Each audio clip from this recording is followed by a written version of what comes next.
Good evening, everyone. Good evening. Welcome to the session. So today we are going to deal with a new concept, the concept of differentiation, right? So differentiation जो concept है, ये basically आप लोग standard 9th 10th में पढ़े हुए नहीं होते हो, ठीक है? So you require this concept, in standard 11th and 12th physics. Although अगर मैं इस मतलब डिस्कशन को आगे लेने के लिए अगर मैं आपको कुछ बेसिक बातें समझाऊं, जैसे कि डिफरेंशिएशन का कितना एप्लीकेशन है दो different types of competitive exams के लैंडस्केप में, तो आपको मैं थोड़ा सा एक आइडिया देना चाहता हूं before I start with this chapter. तो डिफरेंशिएशन अगर है तो डिफरेंशिएशन सबसे पहले तो आप समझें कि दिस इज कैलकुलस का पार्ट है, और इसमें बेसिकली डिफरेंशिएशन और इंटीग्रेशन दो डिफरेंट टेक्निक्स के बारे में हम बात करते हैं, डिफरेंशिएशन एंड इंटीग्रेशन। ये दो टेक्निक्स हैं जिसके बारे में हम बात करते हैं कैलकुलस में, राइट? इसके बारे में आप स्टैंडर्ड 10th में कुछ भी नहीं पढ़े हुए होते हो, तो आपको 11th में पहली बार ये पढ़ाया जाता है, ठीक है? लेकिन कॉन्सेप्ट बहुत सिंपल है, बट इसके मैकेनिक्स जो है कैसे करते हैं इन चीजों को, वो आपको एक बार प्रैक्टिस करनी पड़ती है। तो मैं आपको इतना बता देता हूं कि मैंने डिटेल्ड में इनकी वर्कआउट करवाई हुई है, राइट? और ये जो सेशन है, ये सेशन एम करता है कि आपको एक क्विक रिकैप और एक बेटर अंडरस्टैंडिंग मिले। तो जिन लोगों को मैंने कुछ बेसिक वर्कशीट दी हुई है, वो प्लीज इंश्योर करें कि उन बेसिक वर्कशीट को आप कंप्लीट कर लें। कोई एक्स्ट्रा क्वेश्चन करने की जरूरत नहीं है, क्योंकि जितना मैंने पढ़ाया है डिफरेंट कैलकुलस में, डिफरेंशिएशन इंटीग्रेशन, उसमें से ही आपकी पूरी फिजिक्स की कोर्स कवर हो जाती है 99%। इससे ज्यादा डिफरेंशिएशन इंटीग्रेशन आपको जरूरत नहीं है। अभी मैं दो डिफरेंट कॉम्पिटिटिव एग्जाम्स को लैंडस्केप में लेके आपको कुछ समझाता हूं। अगर मैं जेई जैसे एग्जाम की बात करूं तो जेई के दो पेपर हैं, एक है मेंस और दूसरा है एडवांस्ड। तो अगर मैं जेई की बात करूं तो मेंस और एडवांस दोनों में कैलकुलस का प्रयोग होता है। तो बिकॉज ये इंजीनियरिंग ग्रेजुएट्स के लिए होता है, या इंजीनियरिंग जो स्टूडेंट्स होते हैं उनके लिए है ये एग्जाम, सॉरी इंजीनियरिंग ग्रेजुएट्स नहीं, इंजीनियरिंग स्टूडेंट्स के लिए, जिनका मैथ्स होता है, तो ये थोड़ा कैलकुलस का जो वेटेज आता है आप पकड़ लो, ऑलमोस्ट 25% ऑफ द क्वेश्चंस में कैलकुलस का वेटेज रहता है, और 75% of the physics questions are either trigonometry और एल्जेब्रा बेस्ड, ठीक है? तो बेसिकली जो फिजिक्स हम पढ़ते हैं दैट इज ट्रिग्नोमेट्रिक बेस्ड, ठीक है, एंड एल्जेब्रा बेस्ड, राइट? दो टाइप की हम फिजिक्स पढ़ते हैं, ट्रिग्नोमेट्री एल्जेब्रा बेस्ड और कैलकुलस बेस्ड। तो जेई के पेपर में अराउंड 25% ऑफ द क्वेश्चन जो आएंगे, आप ऐसा पकड़ लो, एक रफ कट आइडिया, 25%, कभी वो 30% भी हो सकता है, कभी 20% भी हो सकता है, बट एक रफ कट आइडिया 25% तक के क्वेश्चंस आपको कैलकुलस के एप्लीकेशन से आते हुए दिखाई देंगे।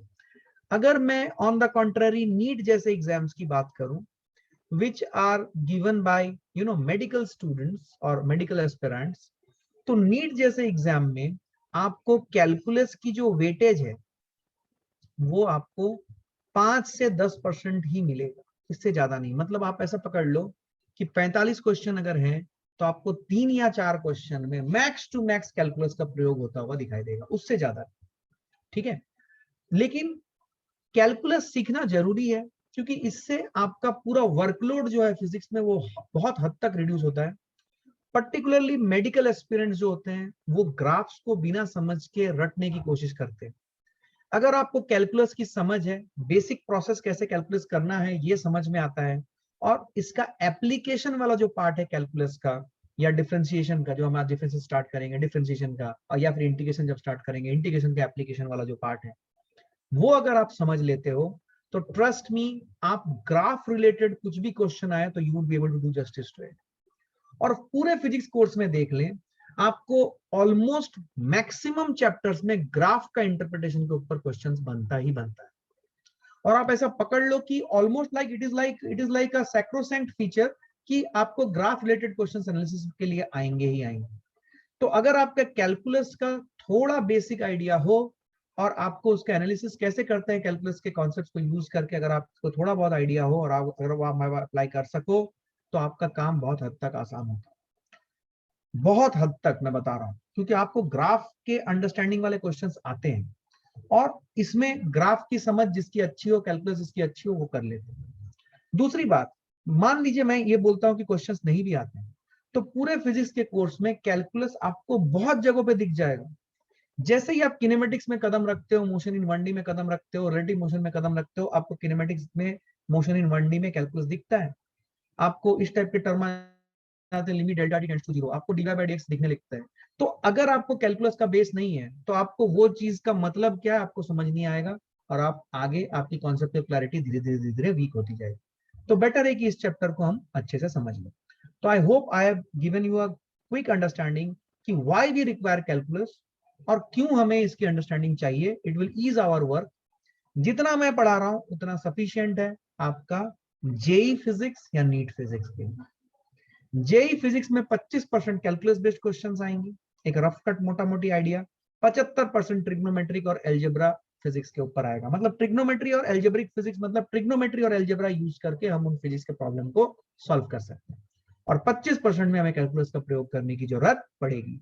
नीट में यही रेशियो 95% एल्जेब्रिक और ट्रिग्नोमेट्री बेस्ड हो जाएगा, 95 से 90%, और 10% सवालों में ही आपको कैलकुलस का प्रयोग होता हुआ दिखाई देगा। लेकिन फिर भी ग्राफ के एनालिसिस में ये बहुत महत्वपूर्ण है, और पूरा फिजिक्स का जो सिलेबस है 11th और 12th का, उसमें कैलकुलस की समझ अगर हो तो आपका बेसिक ग्राउंडिंग बहुत अच्छा हो जाएगा। Now we will move to differentiation. I hope you have understood the first slide. आइए, तो डिफरेंशिएशन जो है ये बेसिकली है क्या। ये डिफरेंशिएशन का कॉन्सेप्ट समझने के लिए सबसे पहले हमें एक टर्म समझना पड़ेगा, चेंज। तो बेसिकली चेंज जब मैं बोलूं, it is change of any physical quantity. देखो, जब हम फिजिक्स की बात करते हैं तो हम चेंज के बारे में बहुत ज्यादा बात करते हैं। We are very much interested in changes. क्या चेंज हो रहा है, कैसे एक पर्टिकुलर वेरिएबल चेंज हो रहा है समय के साथ, डिस्टेंस के साथ, वेलोसिटी के साथ, एक्सेलरेशन के साथ, कैसे एक पर्टिकुलर क्वांटिटी चेंज हो रही है। इसके बारे में हमें बहुत कुछ करना पड़ता है। इनफैक्ट पूरे फिजिक्स में आप ये चीज देखोगे, टेम्परेचर कैसे चेंज हो रहा है समय के साथ, लेंथ कैसे चेंज हो रहा है समय के साथ, लेंथ कैसे चेंज हो रहा है टेम्परेचर के साथ, डिस्टेंस कैसे चेंज हो रही है टाइम के साथ, वेलोसिटी कैसे चेंज हो रही है टाइम के साथ। ये सब चीजों के ऊपर हम जनरली बात करते हैं। तो चेंज एक बहुत महत्वपूर्ण क्वांटिटी है जो हमें फिजिक्स में पढ़नी पड़ती है। बट चेंज किसका, चेंज किसी फिजिकल क्वांटिटी। फिजिकल क्वांटिटी मतलब क्या सर? फिजिकल क्वांटिटी मतलब वेलोसिटी एक फिजिकल क्वांटिटी है, मास एक फिजिकल क्वांटिटी है, फोर्स एक फिजिकल क्वांटिटी है, एक्सेलरेशन एक फिजिकल क्वांटिटी है। मतलब आप ऐसे समझ लो कि फिजिक्स में जो जो कॉन्सेप्ट्स आप पढ़ते हो उनके रिलेटेड आप एक फिजिकल क्वांटिटी डिफाइन करते हो, तो हम उस फिजिकल क्वांटिटी की बात कर रहे हैं। तो चेंज जो है, this is represented by delta. ये जो चेंज है, इस चेंज को हम डेल्टा से रिप्रेजेंट करते हैं। ये डेल्टा एक ऑपरेटर है, और ये डेल्टा के बाद यहाँ पे ये डेल्टा, सिर्फ डेल्टा का कोई मतलब नहीं है, डेल्टा मतलब चेंज, लेकिन delta it acquires meaning when it operates on a physical quantity. So delta of physical quantity has a meaning, and delta physical quantity को हम पढ़ेंगे कैसे, इसका मतलब क्या है, what is the meaning of it. इसका मीनिंग है change of that physical quantity. Meaning क्या है, change of that physical quantity. ठीक है, मैं कोशिश कर रहा हूं एकदम बेसिक से बताने की। मान लो जिस बच्चे को कुछ भी नहीं आता है, कुछ भी नहीं आता, 10वीं से जस्ट 11वीं में आया है, या 8वीं का भी बच्चा है जो सीख रहा है, वो भी समझ सकता है। ठीक है ना, तो घबराए नहीं, बेसिक से मैं बता रहा हूँ, थोड़ा पेशेंस रखें, आपको सब कुछ समझ में आएगा। तो अगर मैं बोलूं delta T, where T stands for temperature, where delta T, where T stands for temperature, तो इसको मैं बोलूंगा डेल्टा टी का मतलब है चेंज ऑफ टेम्परेचर। अगर मैं बोलूं delta x, where x stands for displacement, then this is change of displacement या पोजीशन, जो भी आप बोलो। पोजीशन ये एक इंटरेस्टिंग टर्म है। इसका एक्सप्लेनेशन मैं किसी और क्लास में दूंगा जब हम सिर्फ कॉन्सेप्ट की बात करेंगे। अभी फिलहाल डिफरेंशिएशन के ऊपर हम फोकस कर रहे हैं। Delta T delta x, suppose मैं बोलूं delta small T, that is change of time. Similarly आप बहुत सारे फिजिकल क्वांटिटी ऐसे डिफाइन कर सकते हो। Delta v, v stands for velocity, change of velocity. ठीक है, ये delta is change of any physical quantity, right. So differentiation, अभी हम डिफरेंशिएशन में जा सकते हैं। तो डेल्टा आपको समझ में आया। अच्छा, यहाँ पे एक और चीज है, डेल्टा जो है या delta of any physical quantity जो है, मैं नेक्स्ट पेज में जा रहा हूँ, I hope you all have noted it. तो जब मैं delta of any physical quantity करूं, तो ये जो है इसकी value can come with a positive sign, it can come with a negative sign, और it can come with a zero. It will be zero. Are you understanding this? Are you understanding this? So delta of any physical quantity can be positive, it can be zero, it can be negative. तो कभी अगर delta negative आ जा रहा है तो ऐसा मत समझिए कि आपने कुछ गलती कर दी, बिल्कुल नहीं। Delta of any physical quantity can be negative. ठीक है, कैसे? एक एग्जांपल दो सर। ओके, जब ठंडी का या कोल्ड सीजन होता है तो आपने देखा होगा जो मेटेलिक रॉड्स है, तो मेटेलिक रॉड्स की जो लंबाई है वो चेंज होती है, राइट? एक इनिशियल लंबाई होती है और एक फाइनल लंबाई होती है। क्या आपको पता है कि मेटल जो है इट कॉन्ट्रैक्ट्स ऑन कूलिंग? तो जो फाइनल लंबाई है क्या वो इनिशियल लंबाई से कम है? तो final minus initial is always delta, right? Change in physical quantity अगर मैं इसको समझाऊं आपको, तो ये पॉजिटिव नेगेटिव इसको थोड़ा मैथमेटिकल समझो। व्हेन आई से delta of any physical quantity, समझना क्या ये हो जाएगा change of that physical quantity. समझ में आया? बहुत बढ़िया। लेकिन ये मैथमेटिकल डेफिनेशन नहीं है, ये इसकी फिजिकल डेफिनेशन है या फिर इसकी अंडरस्टैंडिंग है। तो इसको लिखेंगे कैसे?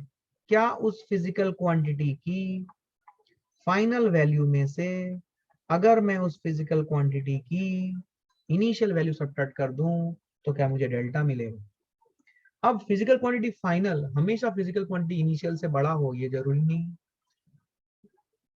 कभी इक्वल भी हो सकता है, कभी छोटा भी हो सकता है। अगर physical quantity final is less than physical quantity initial तो हमारा डेल्टा नेगेटिव आएगा, अगर मोर है तो पॉजिटिव आएगा, इक्वल है तो जीरो आएगा। समझा? क्या बात समझ में आ रही है एवरीवन? क्या क्लैरिटी है ये? पक्का? अच्छा, तो ये अंडरस्टैंडिंग है, ये अपने को समझ में आना चाहिए कि delta of any physical quantity is the change of that physical quantity, मतलब फिजिकल क्वांटिटी की final value minus physical quantity की इनिशियल वैल्यू। ठीक है, अच्छा, बहुत बढ़िया, ये समझ में आया। अब देखो, अब हम रेडी हैं ये डेल्टा समझने के बाद, अब हम रेडी हैं डिफरेंशिएशन को समझने। सो डिफरेंशिएशन बेसिकली है क्या भाई? डिफरेंशिएशन है, it is the rate of change of one variable या one physical quantity with respect to some other physical quantity. Example, suppose if I say delta of position with respect to delta of t. अच्छा, with respect to का mathematical meaning क्या है? इसका mathematical meaning है divide कर। हिंदी में लिख रहा हूं ताकि आपको स्ट्राइक करे। So delta x by delta T का मतलब क्या? What is the meaning of it? It is the meaning की इसका मतलब है change, rate of change of, rate of change of, समझ में आ रहा है? Rate of change of x which is physical quantity with respect to t। समझ में आया? This is what is the meaning of it. क्या क्लैरिटी है? Clarity है? समझ में आया? लेकिन हर बार ये t हो, डेल्टा t हो, delta x by delta t हो, ये जरूरी नहीं है। सपोज इफ आई से delta v by delta x, इसको कैसे रीड करोगे?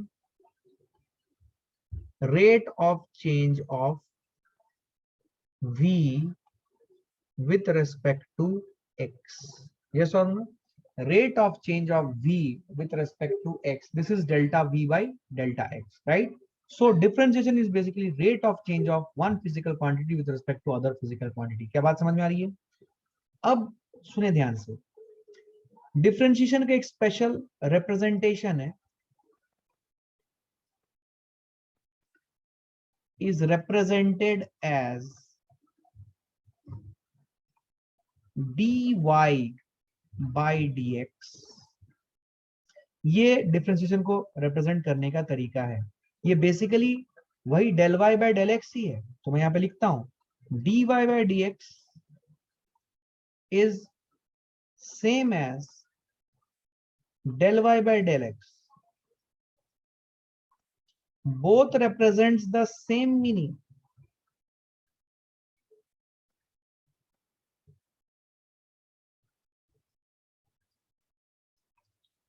the only difference is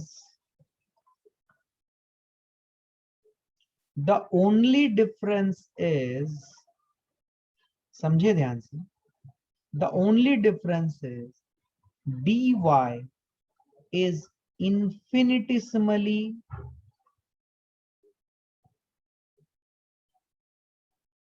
small. dy and dx are, ये r लिखना पड़ेगा फिर मुझे, are infinitesimally small. del y जो है ये स्मॉल भी हो सकता है, लार्ज भी हो सकता है, बट dy by dx का मतलब क्या है? dy मतलब चेंज इन y, dx मतलब चेंज इन x. बट ये d लिखने के पीछे का स्पेशल मीनिंग क्या है कि ये dy इन्फिनिटिसिमली स्मॉल है. इन्फिनिटिसिमली स्मॉल मतलब जितना आप सोच सको उससे भी छोटा.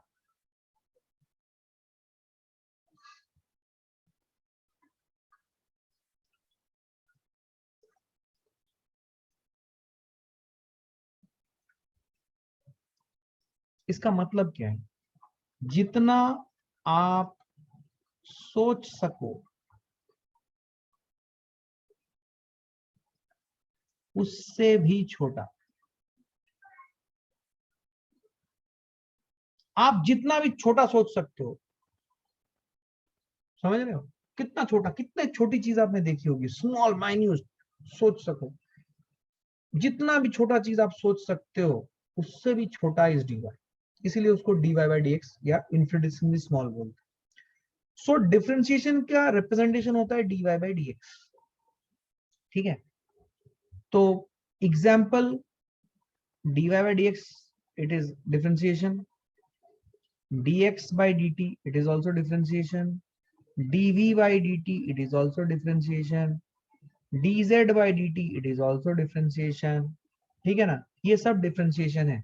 डिफरेंशिएशन अलग अलग वेरिएबल का with respect to some other variable.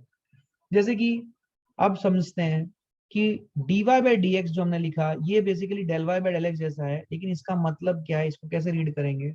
It is differentiation of y with respect to x. dx by dt क्या करेंगे? इसका मतलब क्या है? It is differentiation of x with respect to t. क्या मेरी बात समझ में आई है? सिमिलरली dv by dt करूंगा, it is differentiation of v with respect to t. समझ में आ रही है बात? So this is what is the first thing that I wanted to teach you in differentiation. कि ये dy by dx देख के डरे नहीं. dy by dx को कैसे क्या समझे, उसका मतलब क्या है? जैसे मैंने आपको डेल्टा पहले समझाया, delta y by delta x जो है वही dy by dx है भाई, कुछ अलग नहीं है, मतलब वही है. लेकिन dy फिर क्यों लिखा सर? dy इसलिए लिखा कि dy से हमें ये समझ में आता है कि ये जो डिफरेंस इन y है न्यूमरेटर में और डिफरेंस इन x है डिनोमिनेटर में, ये दोनों काफी स्मॉल हैं. कितना स्मॉल? जितना आप सोच सको उससे भी छोटा.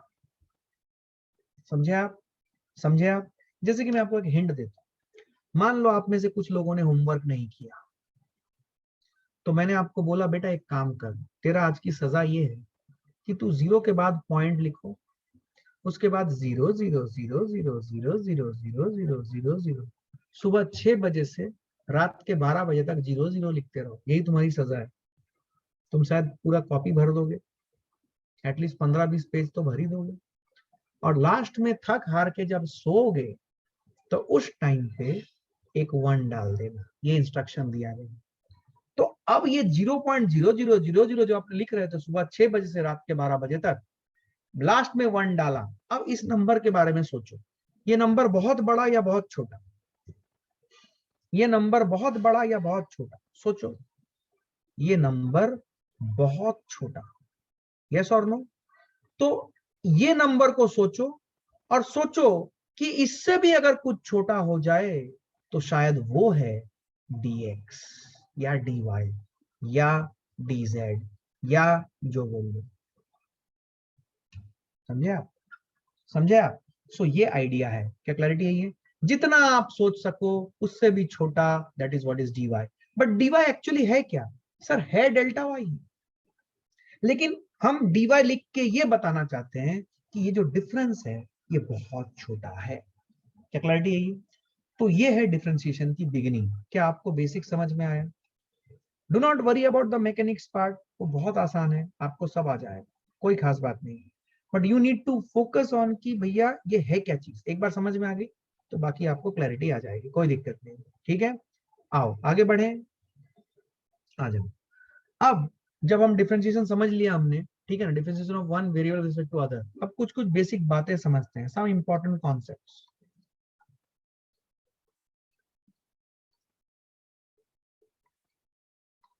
बिकॉज आप अलजेब्रा पढ़े हुए होते हो तो आप ये गलती करना लाजमी है, बट ये गलती आपको नहीं करना है, उसमें ध्यान से। सपोज मैं ऐसा लिखता हूं dy by d x, because आप एल्जेब्रा पढ़ते हो ना, तो आप ऐसा करते हो कि अच्छा dy बाई डी एक्स है, डी और डी ऊपर नीचे से कट कर दिया तो result is y by x. ये गलत है, मैं लिख के कट कर रहा हूं, ऐसा बिल्कुल मत करना। डी और डी आप ऊपर नीचे से कट नहीं कर सकते। दूसरा example, suppose I am having dx by x, तो x और x कट कर दिया, रिजल्ट d आया, ये भी गलत है। समझे आप? समझे आप? तो कॉन्सेप्ट ये है, treat dy as one complete entity. If cancellation needs to be done in numerator and denominator, if cancellation has to be performed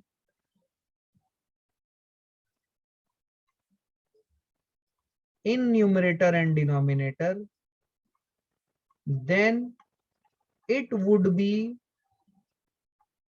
for complete entity, that is dy. मतलब अगर आपको कट करना है तो ऊपर नीचे dy आप कट करो। जैसे मैं एक एग्जांपल दिखाता हूं, देखो आपको समझ में आएगी। Suppose I am having dx by dt, इसको मैं ऐसा लिख रहा हूं, suppose dx by dy into dy by dt। देखो ये बेसिकली मैंने फ्रैक्शन का एक बेसिक रूल लगा दिया। एग्जाम्पल दे रहा हूं, आपको समझ में आएगा। Suppose if I am having something like 3/5, क्या मैं इसको ऐसे लिख सकता हूँ 3/4 इंटू 4/5? तो मैं फिर बोलता हूँ कि 4 और 4 को कंप्लीट मैं सबट्रैक्ट सॉरी कट कर सकता हूँ ऊपर नीचे से, तो 3/5 ही बचा। बहुत बार ऐसा हमें मैनिपुलेशन करना पड़ता है to get some answers, to shorten our work or to use some manipulation to get our answers, बहुत बार करना पड़ता है। So dx by dt को मैंने dx by dy into dy by dt लिखा। अगर मुझे कैंसिल करना होगा dy, तो मैं इस पूरे एंटिटी को कैंसिल करूंगा। तो dx by dt में से मैं d और d को कैंसिल नहीं करूंगा, dx is one complete entity, तो पूरा dx dx कट हो सकता है न्यूमरेटर डिनोमिनेटर से, अब dd कट नहीं करोगे। क्लैरिटी है ये? बहुत छोटी सी बात कर रहा हूं, लेकिन बच्चे ये गलतियां करते हैं जब वो पहली बार डिफरेंशिएशन पढ़ते हैं आफ्टर अलजेब्रा, तो वो गलतियां करते हैं, डी कट कर दूं सर, नहीं होगा क्या? बिल्कुल नहीं। क्या क्लैरिटी है ये? क्या क्लैरिटी है ये? आई hope you understood it, right? समझ में आ रही है बात? ठीक। तो इतना बेसिक के बाद अब हम रेडी हैं कि हम कुछ अंडरस्टैंड करें कि डिफरेंशिएशन करते कैसे हैं। तो अब हम बात करेंगे nuts and bolts of differentiation. मैं नेक्स्ट पेज में जा रहा हूं। Nuts and bolts of differentiation मतलब अब डिफरेंशिएशन करते कैसे हैं, इसके प्रोसेस के ऊपर हम बात करेंगे। और इसका जो एप्लीकेशन वाला जो लेक्चर होगा वो सबसे यूजफुल है, उसका सबसे ज्यादा प्रयोग है ग्राफ में पर्टिकुलरली। तो वो सेशन पक्के से अटेंड करें, और अगर आप मिस करते हो तो ensure that you are going through it. ठीक है? Nuts and bolts of differentiation मतलब रूल्स, डिफरेंशिएशन के रूल्स क्या है। तो पहला रूल क्या है सुनिए, पहला रूल है differentiation of a constant is 0। मतलब अगर मैं डिफरेंशिएशन करूं suppose D by d x 5 का, क्या 5 एक कांस्टेंट है? 0। अगर मैं सपोज डिफरेंशिएशन करूं d by d x of e to the power 2, क्या e टू द पावर 2, क्या e आपने कभी सुना है? पक्का सुना होगा e। इसको बोलते हैं नेपियर्स कांस्टेंट, 2.71 इसकी वैल्यू होती है, सुना होगा आपने। ई के तो मतलब आप पकड़ लो कि आरसी सर्किट जैसे क्वेश्चंस, हीट में कई जगहों पे आपको ई मिलेगा। ई पूरे फिजिक्स में ई का काफी प्रयोग है, आपको बहुत सारे चैप्टर्स में ई आता हुआ दिखाई देगा। So d by d x of e square, e is 2.71, 2.71 का होल स्क्वायर करेंगे तो एक कांस्टेंट ही आएगा, तो क्या ये जीरो होगा? सपोज आप सबने सुना होगा पाई, सपोज इफ आई से D by d x of pi by 2, क्या ये जीरो होगा? यस, क्योंकि पाई बाई 2 एक कांस्टेंट है या फिर एक नंबर है, तो उसका डिफरेंशिएशन क्या होगा? उसका डिफरेंशिएशन जीरो होगा। क्या मेरी बात समझ में आ रही है? कांस्टेंट का डिफरेंशिएशन हमेशा जीरो होता है। क्या क्लैरिटी यही है everyone? I hope you understood this, right? अच्छा, नेक्स्ट देखो, ठीक है, नेक्स्ट है constant multiple rule. Constant multiple rule मतलब सपोज हमारे पास डिफरेंशिएशन है d by d y of 5 into some function of y। ये फंक्शन ऑफ y समझते हो? तो इसका जो रिजल्ट आएगा, ये बोला जा रहा है कि जो कांस्टेंट है उसको आप डिफरेंशिएशन के बाहर ला सकते हो, तो रिजल्ट आ जाएगा 5 into d by d y of f y. Function, देखो फंक्शन एक मैथमेटिक्स का टॉपिक है, हार्डकोर मैथमेटिक्स का टॉपिक है, जिनके मैथ्स हैं वो लोग इसको डिटेल में समझोगे। फंक्शंस की डोमेन क्या है, रेंज क्या है, ये सब चीजें आप निकालोगे। लेकिन फिजिक्स में हम इसको कैसे समझें? एक बच्चा जिसको कुछ नहीं पता है, नादान है, उसको कैसे समझाए फंक्शन क्या है? देखिए, function of y means an expression containing variable y। Expression समझते हो? Example, fy is equal to y square minus 3y plus 4। तो ये जो पार्ट है, ये है एन एक्सप्रेशन इन y। ये जो है इसको हम लोग बोलते हैं एन एक्सप्रेशन इन y। ये y का एक एक्सप्रेशन है। एक्सप्रेशन क्या होता है भाई? इसके अंदर वेरिएबल होते हैं, कांस्टेंट होते हैं, which are connected by plus minus multiplication और डिवीजन साइन, तो उसको हम बोलते हैं एक्सप्रेशन। तो fy को अगर हम इक्वल टू कर दें an expression in y, then it will be called as an function of y। क्या बात समझ में आ रही है? It will be called as function of y। सो 5 इंटू fy अगर मैं कर रहा हूं तो मैं 5 को कांस्टेंट के बाहर ला सकता हूं, अच्छा डिफरेंशिएशन के बाहर ला सकता हूं। सो this is what is the constant multiple. एक और एग्जांपल देखो, suppose I am doing d by dx of 5x suppose, तो मैं इस 5 को डिफरेंशिएशन के बाहर ला सकता हूं and I can write it as 5 d by dx of x। अब इसका रिजल्ट क्या होता है वो बात की बात है, वो हम देखेंगे। But did you understand this constant multiple rule? तो अगर कोई कांस्टेंट एक फंक्शन ऑफ x या y के साथ मल्टीप्लाइड है, तो कांस्टेंट को हमेशा हम डिफरेंशिएशन के बाहर ला सकते हैं and we can perform our differentiation like this. क्या मेरी बात समझ में आई है? I hope all of you have understood this. ठीक है, समझ में आई बात? I hope you have got this, right? बहुत बेसिक, कोई दिक्कत नहीं है। सेकंड रूल भी क्लियर हो गया। थर्ड रूल, पावर रूल, बहुत इंपॉर्टेंट है ये रूल, बहुत ज्यादा काम आता है। तो ये रूल ये बोलता है कि d by d x of x to the power n is equal to n x n minus 1। ये रूल आपको याद रखना है, ऐसा नहीं कि इसको डेरिवेशन करने बैठ गए, ये याद रखना है। आपका काम है ये याद रखना है और इसको अप्लाई करना है। d by d x of x to the power n is n x n minus. ठीक है, क्या किया सुनो, जो पावर था वो कोफिशिएंट बन गया और पावर आ गया जो पहले पावर था उसमें से माइनस। तो पावर को कोफिशिएंट पे ले आओ और पावर को n-1 कर दो, तो this is what is power rule. समझने वाली बात है कि n will be positive, negative, fraction, integer. ठीक है, कुछ भी हम लोग यहाँ पे यूज कर सकते हैं, ठीक है। n can be positive, negative, fraction और इंटीजर। क्या मेरी बात समझ में आ रही है? क्या क्लैरिटी है ये? n can be positive, negative, fraction, integer, कुछ भी हो सकता है वो, ये रूल वैलिड होगा। क्या क्लियर है एवरीवन? कुछ एग्जांपल लेते हैं, अपने आप आपको क्लैरिटी आएगी। सपोज इफ आई से d by dx of x to the power 4, इसको रीड कैसे करेंगे? थोड़ा पीछे जा रहा हूं क्योंकि बहुत सारी चीजें आ गई है, बच्चे कंफ्यूज होना शुरू हो गए हैं। Differentiation of x to the power 4 with respect to x, ये है इसका मतलब। इसको ऐसे रीड करोगे। क्या ये सबको समझ में आया है? बहुत सारी चीजें हमने कर ली है अभी, इसीलिए मैं थोड़ा सा पीछे जा रहा हूं ताकि मैं रिकैप करवा सकूं। रिकैप का भी रिकैप। क्या क्लैरिटी है ये? d by dx of x4 को कैसे रीड करोगे आप? Differentiation of x to the power 4 with respect to x, clarity है ये? अब यहाँ पे एक इंपॉर्टेंट चीज समझिए। इंपॉर्टेंट चीज है कि देखो ये d है, ये d है, यहां पे कुछ आता है, यहां पे कुछ आता है, समझे? सपोज आपने यहां पे z डाला तो इस ब्रैकेट में आएगा फंक्शन ऑफ z, तभी डिफरेंशिएशन पॉसिबल है।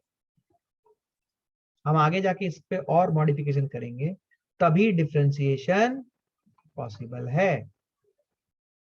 इसको डिफरेंशिएशन रीड करना है, डिफरेंस नहीं रीड करना है, तभी डिफरेंशिएशन पॉसिबल है। सपोज मैंने ऐसे लिखा D by D T of, यहाँ पे कुछ एक फंक्शन है, अगर ये फंक्शन t का हुआ तभी डिफरेंशिएशन पॉसिबल है। क्या बात समझ में आ रही है? क्या बात समझ में आ रही है? सो ध्यान से देखो, तुमने यहाँ पे देखो मैंने x रखा है, तो मैंने ये इंश्योर किया कि यहाँ पे जो फंक्शन है वो x, उसमें जो वेरिएबल है वो x ही हो। क्या क्लैरिटी है ये? क्या बात समझ आ रही है? Everybody understood this? Note it down, note it down.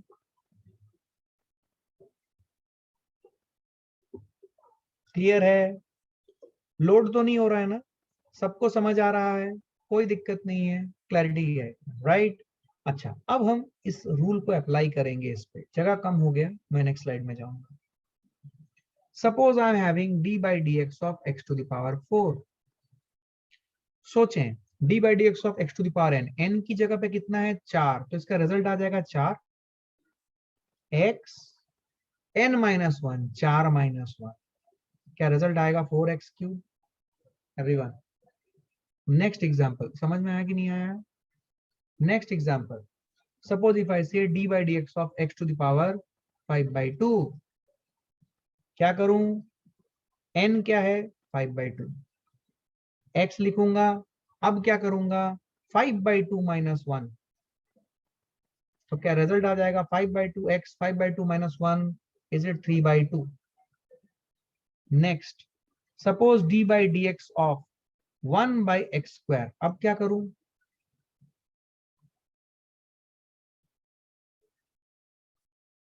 क्या इसे एक्सपोनेंट्स जानते हो? क्या इसे ऐसे लिखा जा सकता है? Exponents, do you all understand exponents? 1/x² को x to the power -2 लिखा जा सकता है या नहीं लिखा जा सकता है? बिल्कुल लिखा जा सकता है। अब इसका पावर -2 है, क्या -2 यहाँ पे लाऊं? n, n आ जाएगा कोफिशिएंट में, x क्या -2 is it -2 x to the power -3, is it -2 by x³? क्या ये सब चीजें करना आ रहा है? 1/x² को x to the power -2 लिखना और x to the power -3 को -2 by x³ लिखना, या 1/x³ लिखना, -2 के साथ मल्टीप्लाई करना। क्या ये सब चीजें समझ में आती है? Basic algebra. मेरे हिसाब से इसमें कोई दिक्कत होनी नहीं चाहिए, क्योंकि आप लोग स्टैंडर्ड 10th पास स्टूडेंट्स हो, या फिर स्टैंडर्ड 8 9th में भी अगर कोई बच्चा है तो एक्सपोनेंट स्टैंडर्ड 8 में ही पढ़ाना हो जाता है। I hope all of you are feeling comfortable with this. क्या क्लैरिटी है ये? क्या क्लैरिटी है? I am moving forward, I am moving forward with some more examples. आइए, सपोज मैं ये एग्जांपल लेता हूं, d by dx of 6x to the power -3, इसका डिफरेंशिएशन करना है। अब अगर आप थोड़ी सी अक्ल लगाओ तो इसका जो डिफरेंशिएशन होगा, क्या यहाँ पे सबसे पहले कांस्टेंट मल्टीपल रूल लगा के 6 को बाहर करूं, तो रिजल्ट आएगा 6 into d by d x of x to the power -3। Yes और no? Yes.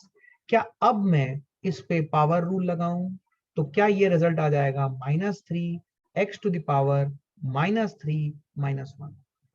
Is it -18 x to the power -4? Is it -18 by x to the power 4? I hope I have made my point. क्या clarity है ये? तो ये है constant sorry power rule. All of you understanding this? Power rule क्या है? ठीक है। अब इसके बाद आता है एडिशन और सब्ट्रैक्शन रूल। क्या अब तक सब कुछ विद इन कंट्रोल है? क्या अब तक सब कुछ विद इन कंट्रोल है? Everybody is understanding what I am trying to do, right? I hope you have understood this. अब तक सब कुछ within control है, right? Everyone. Addition और subtraction rule क्या बोलता है? सुनो। d by dx of suppose एक फंक्शन लिया fx, दूसरा फंक्शन लिया gx। फंक्शन समझते हो? थोड़ा आइडिया है फंक्शन का। फंक्शन को लिखते कैसे? थोड़ा थोड़ा सा मैं कुछ एक्स्ट्रा चीजें भी आपको बोलता चलूंगा। फंक्शन को रिप्रेजेंट कैसे करते हैं? फंक्शन को रिप्रेजेंट कैसे करते हैं बताता हूं मैं, घबराइए। फंक्शन को रिप्रेजेंट करने का तरीका होता है, एक लेटर आता है पहले, फिर एक ब्रैकेट आता है, और ब्रैकेट के अंदर एक दूसरा लेटर होता है। ये लेटर 1, ये letter 2। Letter 1 can be any alphabet, letter 2 can also be any alphabet. letter 1 बताता है, letter 1 just names a function. letter 2 ये बताता है कि उस फंक्शन का वेरिएबल क्या है। क्या ये कॉन्सेप्ट समझ में आया?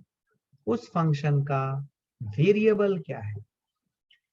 तो जैसे कि सपोज मैं fx लिखता हूं, it is just a function, any function f नाम दिया मैंने उस फंक्शन, लेकिन दूसरा लेटर जो है वो x है। वो x ये जस्टिफाई करता है कि ये जो फंक्शन है, ये फंक्शन में वेरिएबल क्या है, x। ये x का एक एक्सप्रेशन है, fx is equal to some expression in x। जब मैं gx बोलूं तो पहला लेटर जो g आ रहा है, that is saying that it is some function g, उसका नाम है g, लेकिन वो किसका फंक्शन है, x वेरिएबल का। क्या मेरी बात समझ में आई है? कंफ्यूज नहीं होने का, बहुत बेसिक बेसिक बातें हैं। क्या क्लैरिटी है? I hope you understanding this, right? So d by d x of f x plus g x, इसका रूल क्या है? इसका रूल है d by d x of f x plus d by d x of g x. Similarly अगर मैं बोलूं d by d x of f x minus g x, तो ये रिजल्ट क्या देगा? D by d x of f x minus D by d x of g x. क्या मेरी बात समझ में आएगी? This is what is your addition और सब्ट्रैक्शन रूल। क्या क्लैरिटी है? क्या क्लैरिटी है? क्या क्लैरिटी है? अब सुनो, देखो देखो देखो देखो देखो देखो देखो देखो, क्लियर है? क्लियर है? So you know what, it's almost time now. So before we discuss for the day, let me take one or two examples of addition or subtraction rules so that you can clearly understand हमने जो पढ़ा है। ठीक? अच्छा, before I go into some example, मैं यहाँ पे एक और बात आपको यहाँ पे थोड़ा सा आपका ध्यान लाना चाहूंगा। देखो, जब मैंने यहाँ पे x रखा है, तो न्यूमरेटर में जो भी फंक्शंस आ रहे हैं, देखो वो फंक्शन ऑफ x ही है। ये दिख रहा है आपको? क्या मैंने बोला तो डिफरेंशिएशन तभी पॉसिबल है, यहीं पे लास्ट स्लाइड में। हाँ, डिफरेंशिएशन तभी पॉसिबल है अगर मैंने नीचे z रखा है तो ये फंक्शन ऑफ z होना चाहिए, अगर मैंने नीचे t रखा है तो ये फंक्शन ऑफ t होना चाहिए। तो सोचो, अगर मुझे ये डिफरेंशिएशन करना है, अगर मैंने यहाँ पे x रखा है तो क्या ऊपर फंक्शन ऑफ x होना चाहिए? देखो, ये फंक्शन ऑफ x, ये भी फंक्शन ऑफ x ही है, इसका नाम f है, इसका नाम g है, बट है फंक्शन ऑफ x। क्या मेरी बात समझ में आई? I hope you understood it, right? अब सुने, Suppose if I want to do differentiation d by dx of 5x plus 3 by x square, इसका मुझे डिफरेंशिएशन करना है। आइए मिलके करते हैं, घबराएं नहीं, बिल्कुल मिलके करते हैं। क्या मैं इसे लिखूंगा d by dx of 5x plus d by dx of 3x to the power -2। क्या ये सबको समझ में आ गया? डायरेक्ट स्टेप में कर दिया मैंने। आई होप किसी को कोई दिक्कत नहीं है। क्या 5 कांस्टेंट होने के कारण क्या डिफरेंशिएशन के बाहर आएगा? क्या 3 कांस्टेंट होने के कारण ये डिफरेंशिएशन के बाहर आएगा? क्या कांस्टेंट मल्टीपल रूल है? Yes. So d by dx of 5, क्या ये 5 बाहर आ जाएगा? d by dx of x करूंगा मैं अभी कुछ नहीं कर रहा हूं, अभी अप्लाई करूंगा इसमें पावर रूल। और ये d by dx of 3, तो 3 बाहर लाया, ये d by dx of x to the power -2। अब ये जो पोर्शन है और ये जो पोर्शन है, क्या यहाँ पे आपको क्या लगता है यहाँ पे कौन सा रूल लगेगा? Will we have to apply the power rule to solve it further? ये जो काम मैंने किया है, is it constant multiple rule मैंने लगाया है?